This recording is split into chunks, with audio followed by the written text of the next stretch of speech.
So hopefully you've created your own slots table, and of course if you are struggling with that, we're going to go through this so many times for it to help sink in, but get in that Facebook group, start asking questions, because I'm sure a number of you won't just kind of sink in first time. So use these examples as we go through it to help you, but also just ask in the Facebook group if you need help. That's exactly what we're here for. So our thought process that we're working through, we said how many times per week can this individual train? How many exercises do I typically put in a session? That then gives me, combined, gives me the total number of exercise slots per week from which I'm going to program. Now, of course, as we said, this can change as we go through this planning process, but to start off with, it gives us a rough estimate in which we can start from, this kind of zoomed out picture. We've then allocated them over our movement patterns, whatever movement patterns that you typically program, knowing that, again, this is fluid and it can change from block to block, and it's all going to be dependent on the goal of the block. So is it balanced or is it biased? And we're going to work through some of those examples later on. Once we've done that, we need to then help the organizational process even more and say, well, I've got these, let's say that somebody's training with me 3 days a week and I'm doing 5 exercises per session. That gives me 15 exercise slots. So you can hopefully see that in the fifth column along. I now need to decide, how do I allocate these training slots on a per session basis? All right, so I'm saying, yes, I've got 5 exercises per session, but am I going to have all lower body on one day, or push on another day, or pull on another day?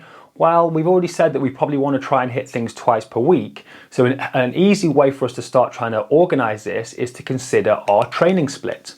Once we have our training split, we can then look to allocate things, each slot to the individual sessions. So before we get into training splits, remember that they are constructs that we've created in order to help us organize our planning process when it comes to stimulus, recovery, and adaptation. But ultimately, the body has no idea what a training split is. It just knows, is this muscle recovered and ready to train again? And therefore, training splits can be whatever the heck we want them to be. But when, especially at the kind of planning stage where we are here, they can be really useful just to make sure that we are hitting things twice per week, and we're not hitting, all of the movements for a body part on a single day, or we're not putting those body parts too close together and all those kind of things. So it does help with the planning process. But, let's say that I have upper, lower twice per week, right? So we go upper, lower, Wednesdays off, upper, lower. Well, what happens if I put a chest exercise on my first lower body day? What split is that now then? It's not lower anymore, probably not really full body training. What is it? It's whatever the heck you want it to be based on your client's goals, the number of exercise slots that you're selecting, and the allocation of them. So our volume, our frequency, our intensity, all that stuff we spoke about in the theoretical foundations, that is our stress. So hopefully you can see this red line at the bottom. This is like Hans Selye's general adaptation syndrome model. Has been questioned a little bit in terms of physical stuff, but let's not get into that. But we apply our stress, we recover, and hopefully we adapt. And so what I'm trying to get at here is, it really doesn't matter what your training split is, as long as you are allocating your exercises appropriately. And this next step that we're going to go through allows us to do that really, really easily. So when it comes to kind of like what I'd call pre-packaged training splits, it's obviously going to be dependent on the client's training frequency. Now, we've already said we want to try and hit body parts twice per week. We probably want to try and keep the sessions nice and dense, up to the point where we're not compromising quality of work. Because if somebody's only training with me 2 hours a week, I don't want to be doing a set of squats and then resting for 3 minutes doing absolutely nothing, or throughout the entire session anyway. So I'm probably going to have things like paired sets, and it's very hard to pair 2 lower body exercises, but we can pair upper and lower. So we start to kind of bias towards full body training, or where we've got upper and lower body movements the whole time. Now you could potentially, as you can see here, train full body up to 4 times per week. But the more somebody trains, the more options you have in terms of how you separate out your training. But still, we're trying to achieve all those things we spoke about before, typically trying to train the body part twice per week, not providing too much stress per session, so 2 to 8 sets per session, and going on from there. Now, obviously, if somebody trains more than 4 days a week with you, you can create your own training splits for that. This is just to get the idea across. But typically, when somebody's working with me, PT, like I train weights 4 days per week, I'm going to do 4 full body sessions typically, or 2 upper, 2 lower, because it's the easiest way for me to keep my sessions nice and dense, but get Everything trained at least twice per week. And as we mentioned, supersetting exercises back to back and all that kind of good stuff. So all we've done here is I have taken those movement patterns that we had from our slots table, and these are whatever movement patterns you've selected for yourself, your gym, your clients.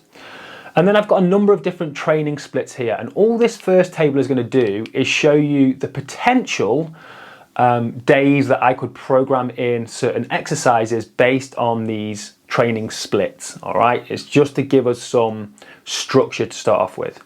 So obviously on a full body day, every movement pattern can be trained on that day potentially. Now I'm not going to train all of them. Again, we're going to go back to how many exercise slots do I have for that day, but everything is potentially on the table.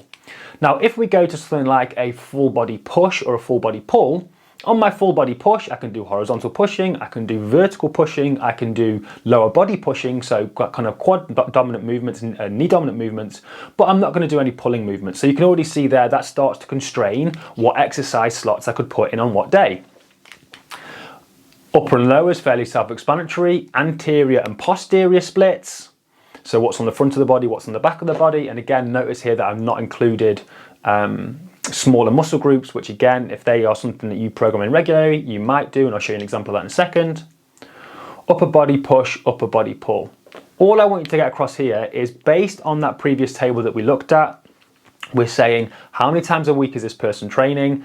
What is the most appropriate training split for them? So for example, if somebody's only training with me twice per week, choosing an upper body push and an upper body pull split is probably not going to be a good option because we've got no low body in there, and obviously those muscle groups are only getting trained once per week. So typically when people are training 2, 3, maybe even 4 times a week, the vast majority of the time I'm going to choose full body workouts. So then I can allocate my training slots over them, but the more that somebody trains, the more options you've got. So let's just say, for example, somebody trains with me 5 days per week. I might do an upper session, a lower body session, a push, pull, lower. Everything would still be probably getting trained at least twice per week there. It just allows me to separate out my training even more because they've got more training frequency. But the less frequently someone trains, the more chance it's going to be full body training. So this is that second table that I showed you. So now I've included that supine hinge and that knee flexion, and it's the same thing again. So what training options do I have for these certain days? And all I'm going to try and do is choose the appropriate training split that gives me the chance to train each body part twice per week. And I'm going to show you an example in a second. This is a more extreme version. So let's say that you work with bodybuilders a lot more. I've broken out the movement patterns here into more muscles and then separated those muscles out even more. So you can see we've got the chest, we've got the sternal portion, the costal portion, the clavicular portion, we've got the lateral and posterior delts. I haven't got anterior delt in there because it gets pretty much hit with any horizontal pressing movement. Upper back versus lats versus erectors. Like, this isn't something I use, but it's just to show you the options that we have available to us going through this thought process, because I want you to make it your own. And then these are the potential exercises that I could select on the different training splits. Now, of course, if somebody is a bodybuilder, they're typically training more than 3 days a week. Therefore, I can separate out their sessions a little bit more and give them a higher training frequency. But don't get too confused at this point. I'm going to hopefully give you a nice example of this now. So now what I want to be able to do is, once I've selected my training split, allocate the those movement categories, those exercise slots that I've got over the training days. So an example I'm going to use here is that of somebody that's come to me and is training 4 days per week with 5 exercise slots per session. So that is a total of 20 exercise slots over the course of the week. And just for the sake of this example, I have chosen an upper lower split. All right, and so the grey boxes are where I could place an exercise slot, because of course on an upper body day I'm not going to choose knee dominant movement, hip dominant movements. All right, so I'm only going to choose upper body work. So that makes it quite simple. So now what I need to do is allocate my 5 exercise slots per session over each one of those grey boxes. So on my upper body day 1, I have 2 slots, so 2 exercises for horizontal push, 1 for horizontal pull, 1 for vertical push, 1 for vertical pull. And you might be looking at me saying, well, Greg, why have you chosen 2 for horizontal push? Obviously, in this instance, it's just for the sake of the example, but I might say, well, you know, this client wants to bring up his chest, so I am going to give him slightly more chest volume. Or simply that in the last training block, we had more horizontal pulling, therefore this training block will have a little bit more horizontal pushing. In the block after that, we'll have some more vertical pushing, and in the block after that, we'll have some more vertical pulling. It's completely up to you. I'm again choosing these as if they were within a personal training setting. You can, of course, if you weren't doing that, you could have more, so you could literally have 2 horizontal pushes, 2 horizontal pulls, a vertical push, a vertical pull, completely up to you. My lower body day, I'm going to make sure that I have 2 horizontal pull movements as opposed to 1 horizontal pull movement. And in my second lower body day, I'm going to go for 2 hip dominant movements. Sorry, that is in the wrong place there, that second tick. That second tick should be in my hip dominant movements compared to my knee dominant movements. So really quickly, you can see here, I've gone, okay, how many days a week is this person training?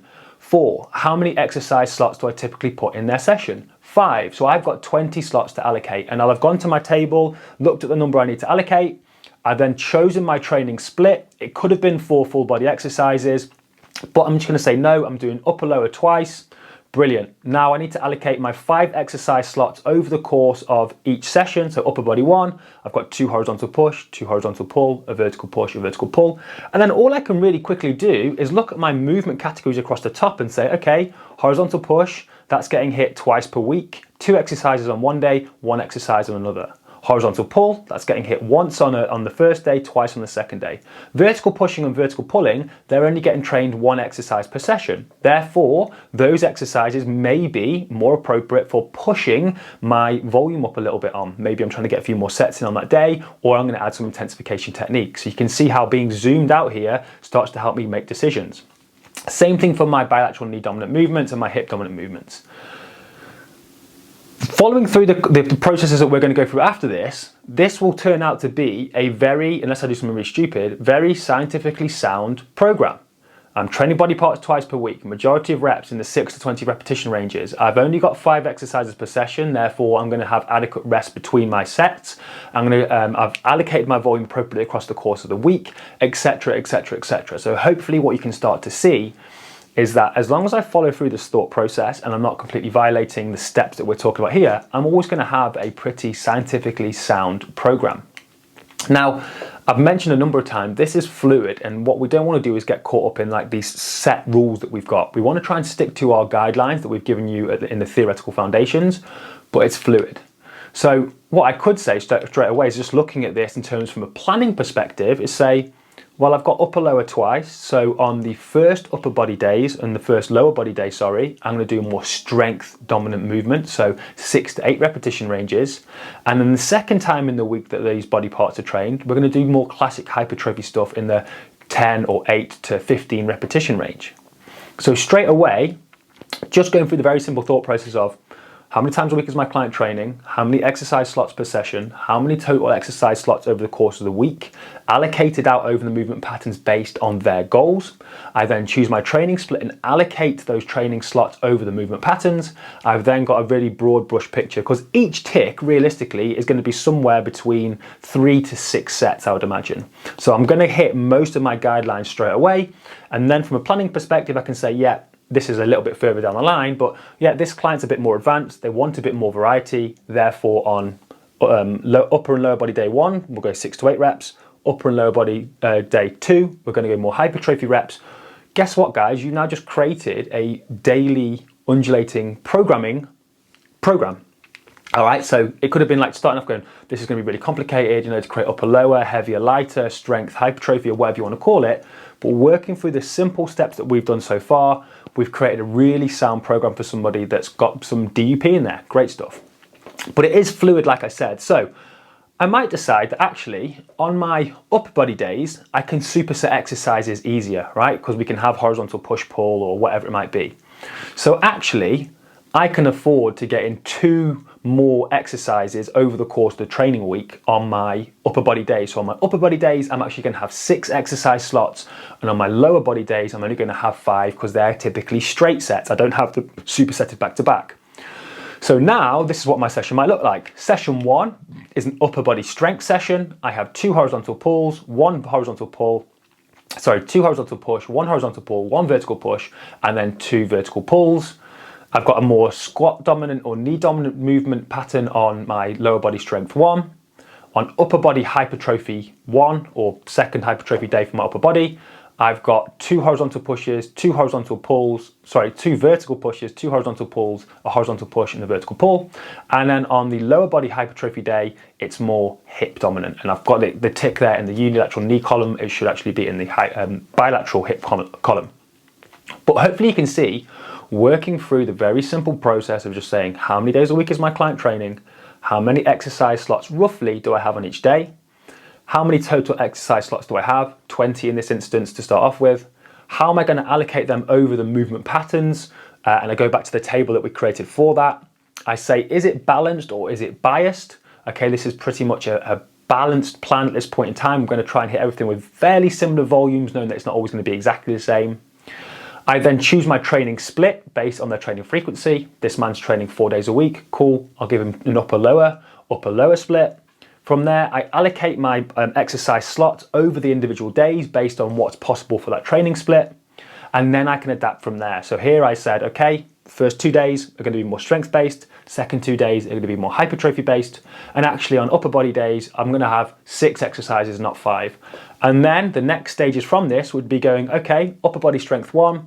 How am I going to allocate these movement patterns in terms of their supersets and their set structure, their exercise sets and reps, and the exercises themselves? And then the same thing for each session. So we've taken this broad approach of organization, we've allocated our volume using our exercise slots, and then from there, this starts to allow us just to work on each individual training program, sets, exercises, sets and reps.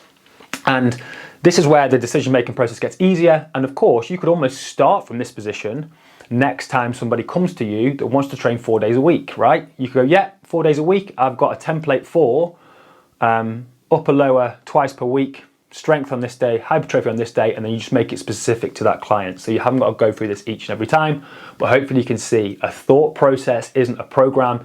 Depending on what that client was that walked through the door, their goals, their experience, their training frequency, etc., I could come up with 1,001 different programs. So continuing on this idea of allocating those splits, I wanted to show you as many of these examples as possible so we can get comfortable with it. Here, I've now got somebody training with me 3 days per week, or they're training 3 days a week. It might not be with me, but they're training 3 days a week. And I'm going to do 5 exercise slots per session because I want to make sure we get a decent amount of volume for each exercise. So the training split that I've chosen here, again, it could have just been 3 full body days. I've gone for full body, a full body push, and a full body pull. And remember, the grey boxes here are the exercises that I could choose for that certain day, for that certain split. So of course, full body, everything's on the table. Full body push, it's basically any upper body pushing movement and any lower body pushing movement. And full body pull is any upper body pulling movement and any lower body pulling movement. Now, there are some issues with these kind of splits because let's say that I try and pair a lower body pull with an upper body pull. Well, that's a heck of a lot of grip, but I'm just showing you this for the sake of another example. So hopefully it helps consolidate this idea of allocating our exercise numbers over the training splits. So full body, based on what I had available to me on the full body push and pull, I decided to do a horizontal push for the full body, a vertical push, bilateral and unilateral knee dominant movement, and a hip dominant movement.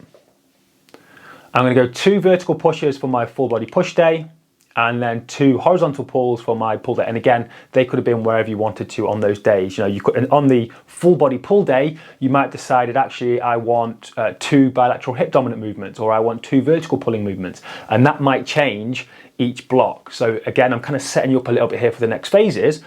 But you could look at this allocation here now and say, well, in the next block of training, what hasn't been trained as much? So we definitely can see here, look at here and say, full body pull's been trained twice, but it's only in 1 session. I might want to try and change that in the next block.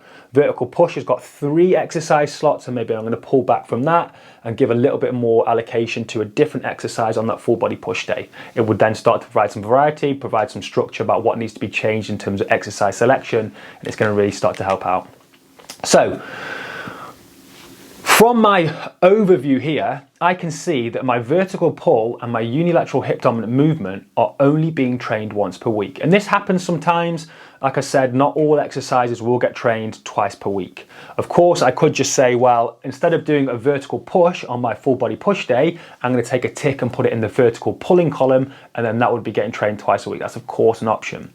However, I could just say, no, in this block of training, vertical pull is only getting hit once because we're still doing a lot of horizontal pushing. So what I'm going to do is I'm going to drive up the per session volume, or per set volume, I should say, for my vertical pull. And I'm going to use some of those intensification techniques. But if we just actually go back to that previous slide, hopefully you can just see that going through that same thought process, how many times a week is this client training? 3 days per week. Okay, how many exercise slots am I doing per session? 5. How many total exercise slots does that give me? 15. I then go back to my table and I find the column with 5 slots, 3 days a week. I look at my allocations and then I say, right, what training splits am I going to use? Typically full body, 3 days a week is going to be really easy, but just for the sake of this example, I've shown you a full body push, a full body pull. I then look at my table and say, right, what are my options on each of these different days? I then allocate my ticks to each day, and I'm looking down the columns and I'm trying to say, am I training most body parts at least twice per week? Yes, I am. And if I'm not, are the ones that are only being trained once per week primed for increasing their session volume? So I might say on that full body pull day, well, actually, yes, I've only got one unilateral hip dominant movement, but I'm training bilateral hip movements twice on the other day. So that's kind of okay. That can get hit like fairly normal. But my vertical pulling movement, that's only getting hit once this week. And yes, I'm doing some horizontal pulling movements, but I need to potentially either drive up the per session volume for that, or in the real world, I might look to change some things around, because realistically, in my full body pull day, I've got 3 pulling movements on that day and then no pulling for the rest of the week. So something that might be a little bit more sensible actually would be, let's take one of those horizontal pulling movements and put that on the full body push day, and let's take one of those vertical pushing movements and bring that down onto my full body pull day.